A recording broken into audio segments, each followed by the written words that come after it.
You're doing good, you're doing good, you're doing good. Yep, a little bit colder, a little bit older. That's kind of the saying that I use right now. Okay, are you working on a song? Because it sounds like you got something.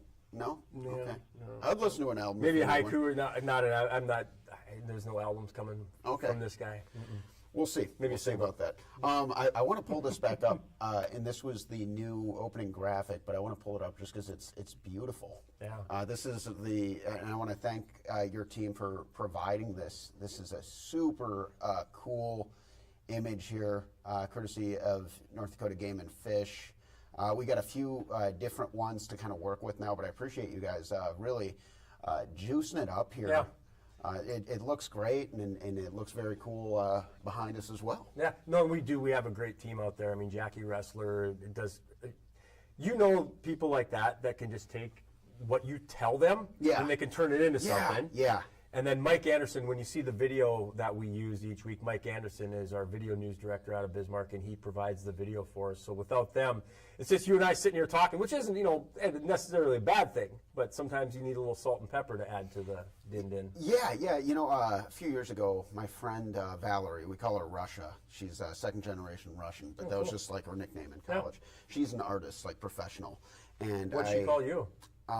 Prof. Okay. Yeah. As in a prophet?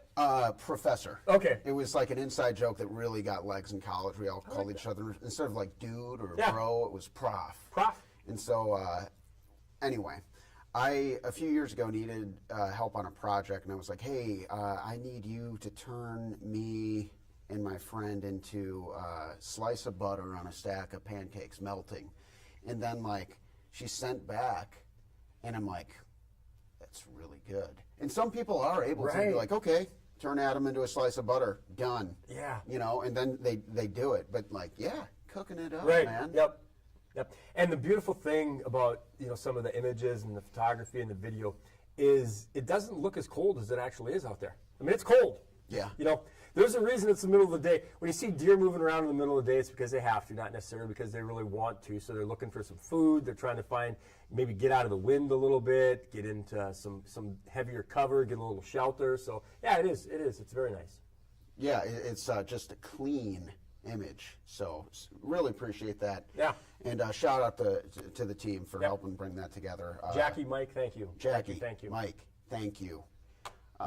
All right, so we're talking about hunter safety today. We're talking about some legislative sessions that are upcoming. Let's kind of jump in with some of the hunter safety classes that are beginning soon. Right. Let's talk about it. And here's one of the things about hunter safety, hunter education, some of the barriers, some of the myths that we always try to get out there is, first and foremost, the whole goal is to put safe hunters out there. So the hunter is safe and everybody else out there is safe. The goal is not, hey, how do we get this hunter safety certification, this requirement? Because hunter safety is essentially required across the nation for good reason. And essentially there's reciprocity as well. So if you take hunter safety in Minnesota, North Dakota, or South Dakota, you're kind of meeting the same requirements so that if you go hunting in Colorado or Wyoming or someplace else, that you're all kind of on the same page as to gun safety and to hunter safety. So those are a couple things we want to make sure, because it's not, hey, how do I get this number so I can buy my hunting license? That's not the point. The point is we want to teach people the right way to handle guns, the right way to hunt. And there's a lot of other things that go in there. I mean, there's a shot of the manual a little bit right there, and it's old school as well. There's old manuals, and you'll see within hunter safety is that the hunter safety is also about conservation. It's about biology. It's about wildlife management. So there's a lot of other things. It's sportsman landowner relationships, and so it's all encompassing. It's not just, well, hey, I was in the military. I know about guns. I shouldn't have to take hunter safety, because we get that from law enforcement officers. I'm a police officer. Why should I have to take gun safety? I don't want to speak out of line, but when you talk about like the military, you're being trained how to shoot other people. We're hoping that as a hunter, you're not shooting other people. I mean, that's the fundamental of it. We don't want somebody else to get hurt or to get injured hunting. So there's some areas that kind of cause some consternation where people say, well, I'm an adult. I'm 45 years old. Why should I have to take gun safety with a bunch of kids? It's not just a bunch of kids. There are, quite frankly, a lot of kids in there, but there are parents that want to learn about gun safety because their kids are going to be hunting. There are adults that maybe have stricter requirements, like in Colorado or Wyoming, where they are taking it for another state. So there's a lot of different areas to cover, but right now is the peak time to start looking for hunter safety classes. And I saw that there's a variety of options kind of upcoming here. I'm gonna pull that back up. Okay, so anyone in North Dakota, if you want to get down to the brass tacks, anyone born after December 31st, 1961 needs to take a hunter safety class. And as you referenced, hunter safety has evolved with the times, where there are hybrid classes. There's online, there's in person. We really hesitate a little bit on going straight online because there's something to be said about learning like gun safety with the gun in the hand, and it's all it's all done in a safe manner. I mean, that's the whole point of it. Versus just like, hey, I read about flying a plane, now I should be able to go fly that plane. There's something to be had from like gun handling. So that's why in North Dakota we still put a premium on the actual in-class hunter education versus just trying to do everything online. Another part of that is these are all taught by volunteer instructors, and that's a big part of it. We have around 800 instructors across the state of North Dakota, and that's why these classes are held kind of like in the wintertime, because in the summertime they like to fish, they like to camp, they like to be outdoors. In the fall, during hunting season, they like to be hunting. So they're taught by volunteer instructors, and the classes, you're not going to have a class that's going to line up exactly with what you want. You're talking like from 14 to 16 hours total. So sometimes they're held over the course of 2 weeks. And when they're taught by volunteer instructors, they might be in January, they might be in April, they might be in March, and we work with those instructors. Hey, you've got what you want to do, when you want to do it, and those classes will all be listed online.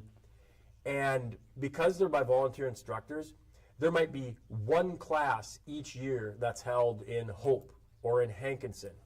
There's multiple classes that take place in Fargo and Grand Forks, but a lot of times they fill up in a hurry.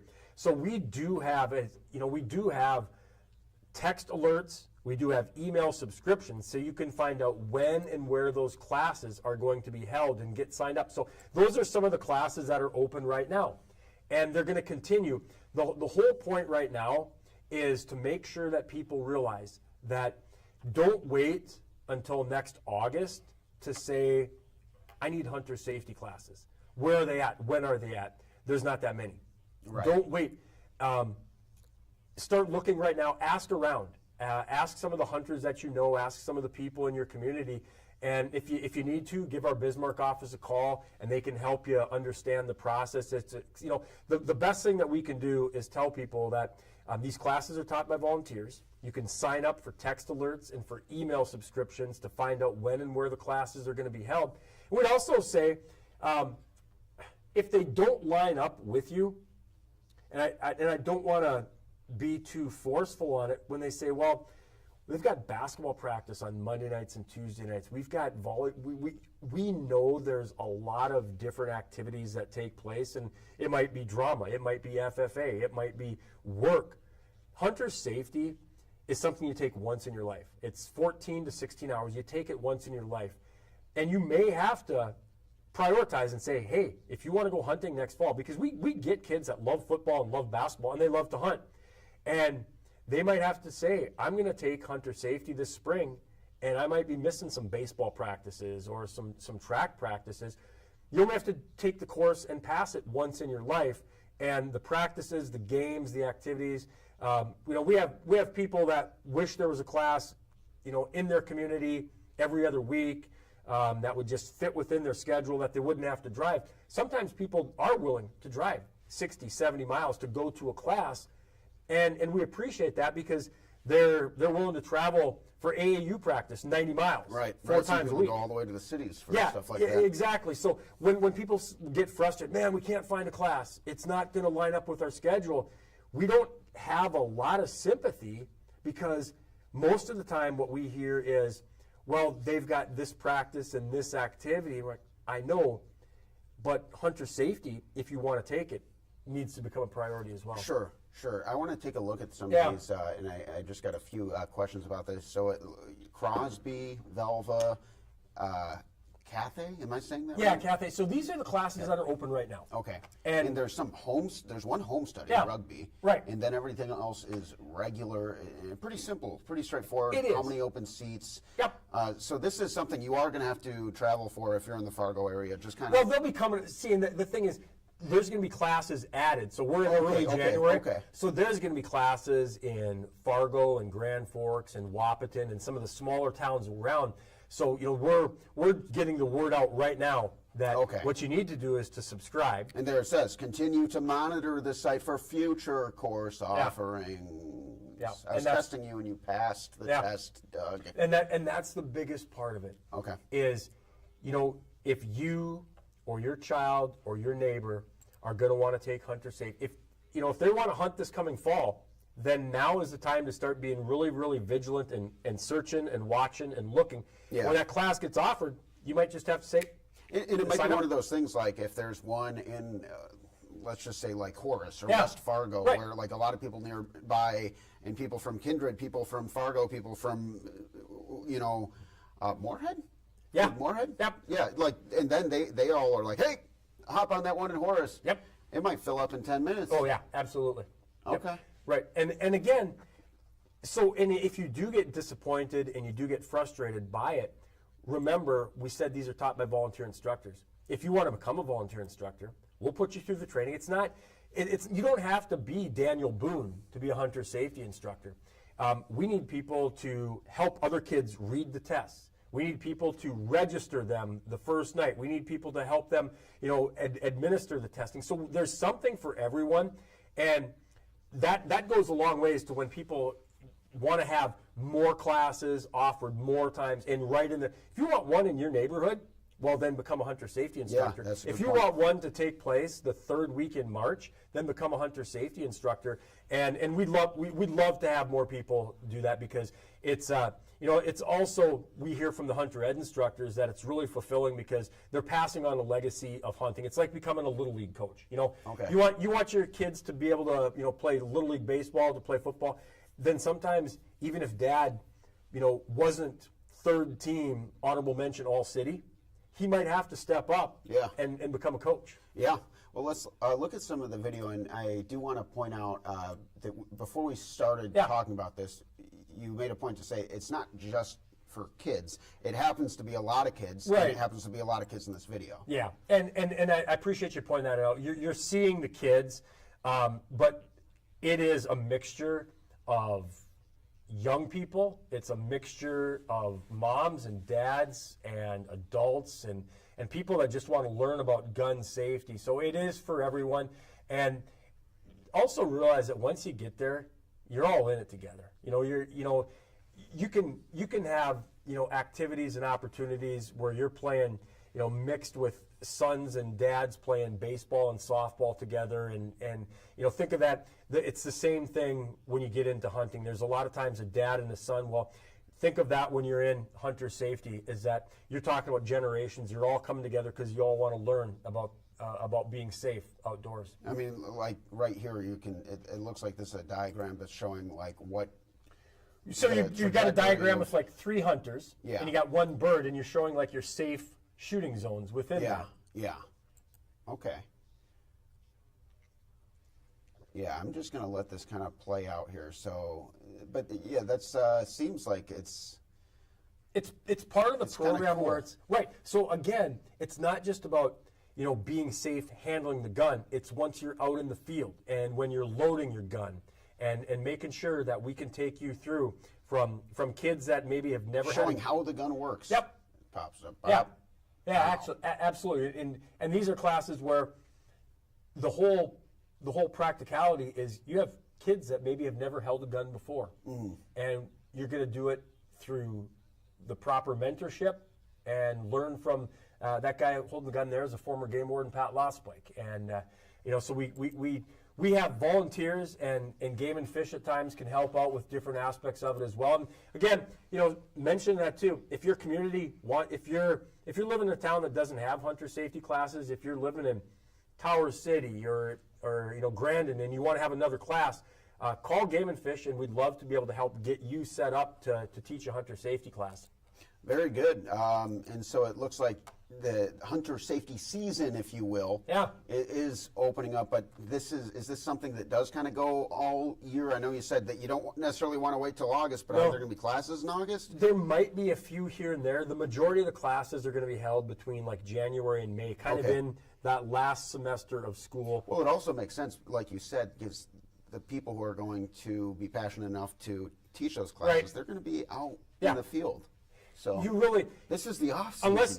Unless you have to, you don't want to really be sitting inside a classroom in June or July learning gun safety. You'd rather be outdoors, especially with the winters that we have. So that's part of it why the classes are all taught from May, basically. I shouldn't say all. The majority of classes. If I was going to say it, the majority of classes will take place from January probably through May. Game and Fish says this is the time to enroll. Yep. This is the time to start looking. To start looking. Yep. Okay, very good. Let's move on down our agenda here. It looks like we also have some tentative dates for the start of certain hunting seasons. And this word tentative is key here because technically it's tentative, but it's more all but official. Right, for the most part, these are all a technicality of waiting for the official sign-off for the hunting season itself. And part of the reason that we bring this up in January is we have people that want to hit the opening day of deer season. And when we have the tentative date for the opening day of deer season down there on November 7th, if you work in a company or a business or a job where your vacation is first come, first serve, and you want to make sure that you get Friday, November 7th at 12 noon off, then you can put in for that now. And the deer gun season is tentatively scheduled to open up on Friday, November 7th at 12 noon. Again, so the early bird gets the worm. If you want to make sure that you can have the day before deer season off, the first weekend of deer season off, spring turkey season is our first one. That'll be opening up tentatively on April 12th. A couple of the other big ones are youth deer season. That's September 19th. Youth waterfowl that same weekend. Another of the big ones is the resident waterfowl on September 27th is the early resident waterfowl. Big one is the pheasant season on Saturday, October 25th. And you can find these on our website. And sometimes we do get people going, hey, do you know when the opening day of deer season is? Because I want to make sure that I have the first weekend off and the last weekend off. And that's kind of why we try to put these tentative out there. So it's just kind of good to get that in people's wheelhouse a little bit if they are planning for vacations or planning for trips, because we have people that live in Fargo and Grand Forks and they go to deer camp every year at Hebron, and now they know when the deer season should open up. We got to take off on Thursday night. They can make sure they can make it to Vikings camp too, or whatever it may be, or make sure you make it to Aunt Sally's potluck, annual potluck. We get people that want to know when the pheasant season opens so that their daughter doesn't get married on that Saturday. Hey, you can get married the weekend before, the weekend after, but the opening weekend of pheasant season. Hold up, Gracie. Let me see. Sorry, can't make it. It's legit. Sorry. It's legit. Deer season is a big one, but also earlier on in the fall, like with the pheasant season openers. Yeah, I mean, and that's kind of it's cool to have that passion for people that they love to get outdoors and they're planning their year around it. Yep. And something like that. It's but that is pretty new information. You guys just kind of got that out there as far as that's new. You just go on. We're gonna pull that up one more time. Yeah, and you go on the Game and Fish Department website. And it's under our news releases, but you'll see, and we mentioned big about pheasant and about deer, but if you're going to have youth that want to go on the youth deer hunt or the youth waterfowl hunt, and you want to make sure that they have that, check it out. Okay, do you have a football game that weekend? Do we have something else going on to find out when the youth deer season, when the youth waterfowl season is? So there's a lot of different avenues for people that want to know. We also have people where they have friends and family that travel back to North Dakota. They love to duck hunt and they love to goose hunt. So hey, when's the non-resident waterfowl opener in North Dakota? We've got that set up for you. I'll put that in the link to the web copy of this as well, just so Cool, people have thank you. some easy to click into. All right, so we talked recently about the summit going down in Bismarck. Oh, yeah. So there's a lot of stuff kind of being discussed to preserve the habitat. And now we're talking about North Dakota Legislative session. It's coming up, and I imagine there's a pretty good connection between those two? Yeah, absolutely. Huge when it comes to hunting, fishing, trapping, conservation, and North Dakota outdoors. So when the legislative, I believe the governor, maybe even as we speak, is addressing the legislature in North Dakota. He probably took a break to watch us. Yeah, right, yeah, absolutely. Yeah, Governor Armstrong. Hi. Yeah. But so that's it's similar to in terms of getting people aware and understanding, similar to hunter education, where you have to understand that the legislative session can make changes to how you hunt and fish in North Dakota. And our job from Game and Fish is we track the legislation that is going to impact the outdoors in North Dakota. We don't have it live right now on our website, but it'll be coming up once all the bills get filed. You'll be able to go to the Game and Fish Department website, and you'll be able to see the bill and a short description of what this bill does to hunting, fishing, or trapping, or North Dakota's outdoors. And then it's your job. We very hesitantly take stances unless there's something very biologically significant, because similar to the legislature, we work for the people. We work for the legislators and the people of North Dakota. And if you are a hunter, an angler, a North Dakota citizen, and you see a bill and you go, whoa, I'm not sure about that, you can find out more information. Then you can contact your legislator and say, hey, I'm Adam, I live in your district. I'd encourage you to take a look at this bill. And with all the different interests that these legislators are trying to balance, we can't stress enough that if you do have a passion for hunting and for fishing, and you see something, you say something. Tell your legislator, hey, I feel really strongly about this. I'd like you to support this. I'd like you to really back this. And our point today is to just kind of encourage the hunters and anglers to be aware of what's going on in the legislative session, because things can change and you can be a part of that change. What's the best way to keep up with the issues that could be affecting them? I still say, people don't want to, gosh, you got to go to the website. Well, the beautiful thing about the website is it's there. And we don't have it posted right now, but we will be. Once those bills get filed, you'll be able to go to the Game and Fish Department website and see a little bit of an explanation of the bill. And then you'll be able to click on it and see the full language of the bill. So you'll have all that information there. Versus, if there's, I don't know how many, thousands of bills are introduced in a session, but from Game and Fish, sometimes there's around 50 to 100 different bills that we're tracking, versus having to go through and look at every single bill. Yeah, 500 different bills. Yeah. What's this one? So we try to do some of that legwork for you. Okay. And then it's up to the hunters and anglers to make the contact with the legislator, saying, hey, would appreciate you supporting this. Would appreciate you taking a closer look at this. So just another thing to put on the, kind of put out there for people to get a, to be aware of right now. And so those will start to sprinkle in now that the session's opening. Yep. Okay. All right. Now, just off the top of your head, and I hate to put you on the spot here, are there any that you think are big ones that people should be kind of keeping an eye out on? I don't know specific bills right now. Okay. I do know there was a lot of discussion last fall in our advisory board meetings about non-resident waterfowl hunting. Okay. And there's been a lot of discussion about habitat and access. Right. So is there going to be legislation on habitat and on access, giving Game and Fish more money? I don't know specifics right now, but the non-resident waterfowl one is one that I've heard quite a bit about. So that's one to keep your eyes and ears open for that. And we'll do our best here with you to bring up some of those topics. Yeah, that'll be great. Forward. That'll be fun to kind of break those down, the big ones as they come up.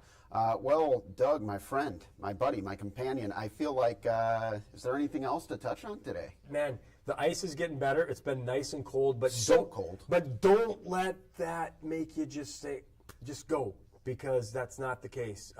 There's still going to be places that are going to be a little touch and go. Okay. But the good news is the ice is getting better, and that's great. The fish have been biting. We've had some good reports from anglers getting out on the water. So I think the last thing I would say, as always, is to stay safe, obey the rules, and enjoy the great outdoors. Great words of wisdom from my buddy Doug here. Thank you, my friend. Yeah, you bet. Always You a bet. You're welcome. pleasure. Thank you. And thank you all for tuning in to the Great Outdoors with Doug. Let's pull up that awesome picture just one more time. Have a great day. We'll see you next time.